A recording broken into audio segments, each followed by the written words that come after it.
Hello, my dear friends. It's a great pleasure to be again here with you for this second session of the meditation course. And today is a very important session because it's really the heart of what we are trying to achieve in this meditation course, or we are trying to experience, we can say, in this meditation course. Is really the state of meditation, the meditation itself. And there is something very important I would like to share for that meditation process, is that first of all we have to understand what is the meditation. The meditation is not a state of the mind where the mind is in peace, the mind is relaxed with positive feelings, positive thoughts. It's not even a state of our emotions where we feel beautiful emotions or pure emotions and not negative. It's just the state of our spiritual being. It's the state of our spirit. The spirit is what we are. Is the pure awareness. Is the witness which is always there. The pure existence is just there. We are here now.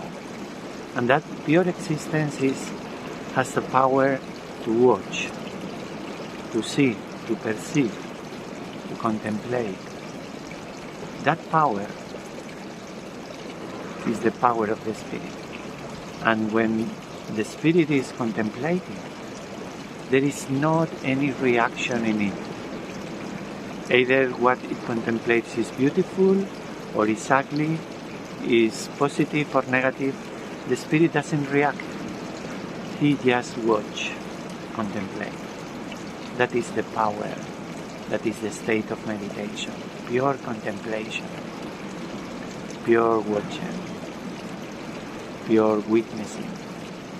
Without any reaction at all. And that power, when it is focused just in itself, like we are just aware that we are there watching, perceiving, at that moment we get self-aware. We are aware of ourselves, we are here, our presence is here, our existence is here, we are self-aware. At that moment, especially in that just in that moment, start flowing the vibration of the spirit, which is pure joy. So that is why the spirit is described as Sat Chit Ananda, pure existence, pure awareness, and pure joy. Three of them are just one being. This is what we are, the spirit. So meditation is in fact the manifestation of the power of the spirit to contemplate. It's contemplating without any reaction in it, just watching. And that creates an harmonious vibration that helps anything we watch. When we are in that state, whatever we see, it gets in balance, it gets purified, it gets healed, it gets beautiful. Because it awakens that energy of the spirit in anything it watches. So, what is the problem in the meditation?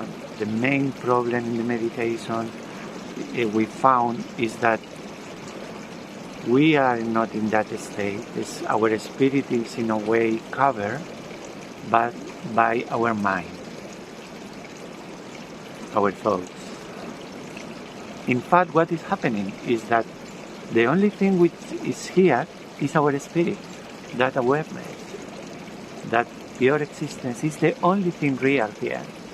But that awareness in us, that spirit, is identified with the body, this limited body, whether it is beautiful or ugly, it doesn't matter. It is identified with the body, it's identified with the mind, the thoughts, the ideas in the mind. So that eternal, infinite, beautiful thing limits itself when it identify with that thing which is limited. And that limited thing, that person, that human person, we thought we were only body, mind, emotions. That thing became the obstacle for the real nature of our spirit to manifest in a very spontaneous way, natural way, without any effort. So the mind becomes the main problem for the manifestation of the spirit. And when we start meditating, that mind tries to occupy the role of the actor in the meditation. Try to do this, to do that, to achieve the state of meditation. For example, it might try to think in beautiful things, positive things. It might try to say mantras, to do kriyas, asanas, breathing exercises, pranayama. It can do anything. There are so many techniques for the mind and the body. It can do anything. It helps to balance the mind, yes. It doesn't help to experience the real nature of the spirit. Real nature of the spirit has to manifest by the spirit itself when it gets awakened in us. This is very important to understand, but it's very difficult because we thought, but if I make these exercises to balance my mind, it will be easy to see through the mind the real spirit I am. It helps to balance the mind. It helps a bit to see through, but the real experience of the spirit has to happen spontaneously. And for that, it's compulsory. We have to understand we can do nothing at all. Because we cannot go from the mind to the spirit. It's like going from the darkness to the light. No, the light has to come from the source of light, the spirit, not from the darkness. You say, I'll remove the darkness a bit. Yes. The spirit is always there, yes. But the spirit has to be enlightened in a way, has to be awakened. And for that, the mind has to be completely surrendered. Not thinking we can do anything to achieve it. We have to surrender all our efforts, every effort. So, yes, this is a really not easy to understand subject because in one way we can work out in our mind, making our mind more balanced. And when the mind is in balance, when the mind is in peace, then through that we can experience our spirit. That is truth. But there is a trick in it, is that when we do that, there is a subtle mind in us, the mind which is controlling the mind. That is really very subtle and more difficult to surrender, we can say, and to give away. So that subtle mind becomes the main obstacle for the deep meditation state. The deep meditation state has to happen from us, directly from the spirit, and not from the workout of the mind. Whether this workout is really effective or not, it doesn't help that for the deep state of meditation. The deep state of meditation has to be effortless. For that there is one requirement, which is the real important thing, is that we should have our self-realization. In the first session of this meditation course, we explain what is the self-realization, the awakening of your spiritual energy, the energy of the Divine Mother, which is the energy of the Spirit. Is that pure love. Is the energy that is making everything around us. So, that energy of the Spirit, that Divine Mother has to awaken. That energy will reach our heart, where is our spirit, our Atman. When it touches the Atman, the Shakti is like the fire or the spark, enlighten the spirit. Our spirit start manifesting coming to our attention, and we can be aware of it. The spirit can be aware of himself. It starts manifesting. It goes beyond that identification with the body and mind, suddenly in a moment. And that has to happen spontaneously. We just need the awakening of the divine energy, Kundalini. So, yes, it's true, we can help to balance our mind. It might help for the experience of the spirit. It's not the one who is going to give us the experience of the spirit. No, it is not. Sorry, I'm saying so. It's how I feel. It's like that. My experience has to be what we can do. We can say what we can do for that identification of the spirit with himself, for the establishment of the meditation state.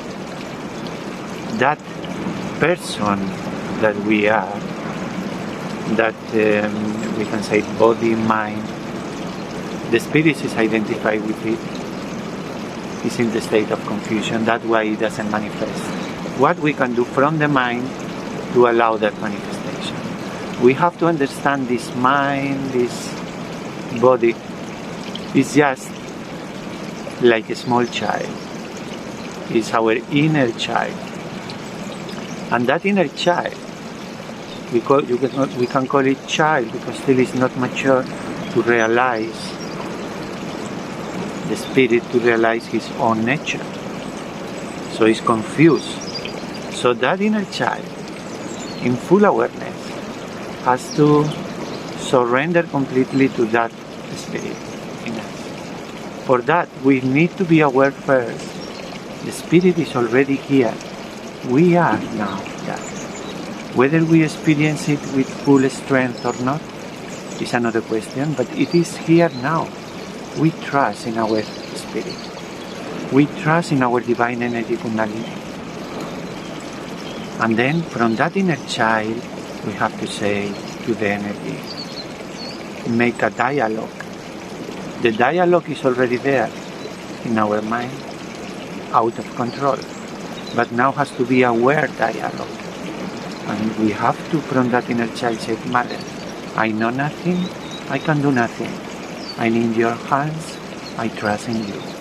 I give it everything to you. Let me feel you. Let me experience who am I. What is this body and mind after all? And then, in a moment, spontaneously, the manifestation of the spirit will happen. And yeah, you are not an expertise in meditation, but you will get a deep state of thoughtless awareness. You will be fully aware that there is not going to be thoughts. And again, the mind can try to come back again and start thinking, not a problem. Mother, I give it to you. I trust in you. This is the best thing we can do from the mind and body. And the rest is in the hands of our spirit. It will manifest for sure. That's why it has been pushing us to start the meditation. Because it's looking for itself. So it's going to happen for sure. The mind is going to be clear, purified and balanced, and we are going to enjoy the reality. But we have to surrender that subtle mind which tries to control the meditation. We cannot go from the mind beyond the mind. It has to be our spirit has to come. And the spirit is already there. Here is what I am.